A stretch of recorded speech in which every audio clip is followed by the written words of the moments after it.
La vita è un'opera di teatro che non permette prove, quindi canta, ridi, balla, piangi e vivi intensamente ogni momento della tua vita, prima che cali il sipario e l'opera finisca senza applausi.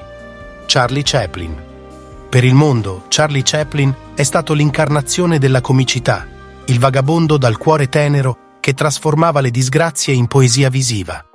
Ma dietro il cappello sgualcito e il bastone da passeggio c'era un uomo che aveva conosciuto il dolore più profondo. Questa non è solo la storia di un genio del cinema, è la storia di un uomo che nonostante tutto ha scelto di far ridere il mondo.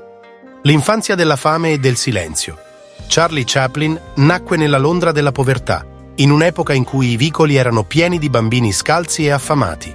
Sua madre, una cantante di music hall, perse la voce e la ragione, lasciando il piccolo Charlie e suo fratello in balia di orfanotrofi e notti di freddo.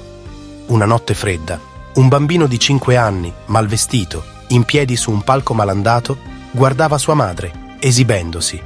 Il pubblico inizia a fischiare e la madre, in lacrime, abbandona il palco. Charlie la guarda, prende un respiro profondo e improvvisando inizia a cantare. Il silenzio cala, poi esplode una risata. Il piccolo ha capito il potere della comicità. La lotta per la sopravvivenza. A soli 10 anni vagava per le strade cercando lavori saltuari, dormendo sotto i ponti, rovistando tra gli scarti. La vita gli insegnò presto a mascherare la sofferenza con un sorriso. Quando finalmente entrò in una compagnia teatrale, si accorse di possedere qualcosa di unico, un modo di muoversi e comunicare che andava oltre le parole. In un camerino buio, con il volto riflesso in uno specchio crepato, prova smorfie davanti a se stesso, trasformando la disperazione in gag. Ride per non piangere, ma la strada verso la gloria non fu lineare. Affrontò rifiuti, povertà e un viaggio oltreoceano in cerca di un sogno. Arrivato in America senza nulla in tasca, conobbe il mondo del cinema. Fu lì che nacque Charlot, il vagabondo con la bombetta e il bastone. Dietro quelle gag esilaranti si nascondeva un'infanzia di privazioni. Ogni scivolata comica, ogni caduta, era il riflesso di una vita che lo aveva visto rialzarsi troppe volte. Il successo e le ferite invisibili. Chaplin divenne il re della risata, ma il dolore non lo abbandonò mai.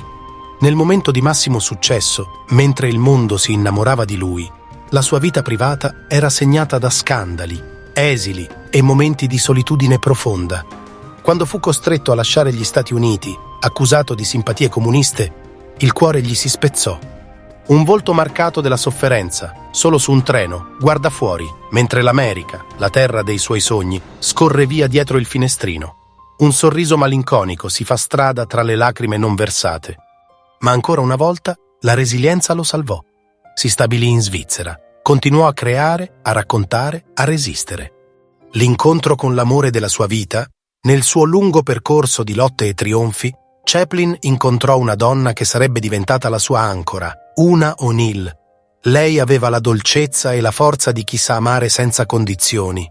Nonostante la differenza d'età, Una fu il suo sostegno nei momenti più bui. Con lei trovò finalmente quella serenità che la vita le aveva sempre negato. Gli ultimi anni e il desiderio di dare al mondo.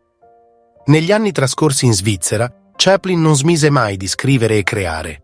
Nel 1972 ricevette finalmente un Oscar alla carriera e tornò brevemente negli Stati Uniti per l'occasione, accolto da una standing ovation.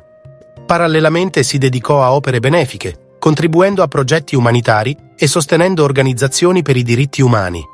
Si racconta che Chaplin fosse generoso con gli artisti emergenti, aiutandoli a trovare spazio nel mondo del cinema. Un episodio significativo avvenne negli ultimi anni della sua vita. Si dice che, vedendo un giovane comico in difficoltà, Chaplin inviò un biglietto con scritto: «Continua a far ridere il mondo. Le risate sono la musica dell'anima». Il ragazzo avrebbe poi trovato successo, ispirato da quelle parole. Il messaggio eterno. Nel suo celebre discorso, Né il grande dittatore, Chaplin lasciò il suo testamento morale: la speranza, l'umanità, la lotta contro l'odio. Un uomo che aveva conosciuto il dolore trasformò il mondo con la risata, ricordando a tutti che la vera forza non sta nell'evitare le cadute, ma nel trovare il coraggio di rialzarsi ogni volta. Chaplin pronuncia le parole che avrebbero ispirato generazioni: «Voi non siete macchine, uomini, è ciò che siete. Parole riecheggiando nei cuori di milioni di persone che ricorderanno per sempre la sua voce, carica di emozione.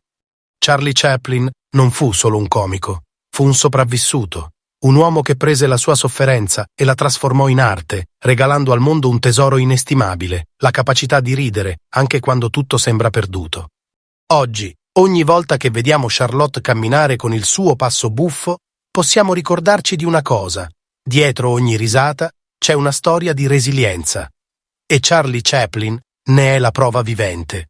Se questa storia ti ha emozionato, lascia un like e iscriviti al canale per non perdere altre storie di resilienza e ispirazione. Qual è la lezione più importante che hai tratto dalla vita di Chaplin? Scrivilo nei commenti e condividiamo insieme il potere della risata e della forza interiore.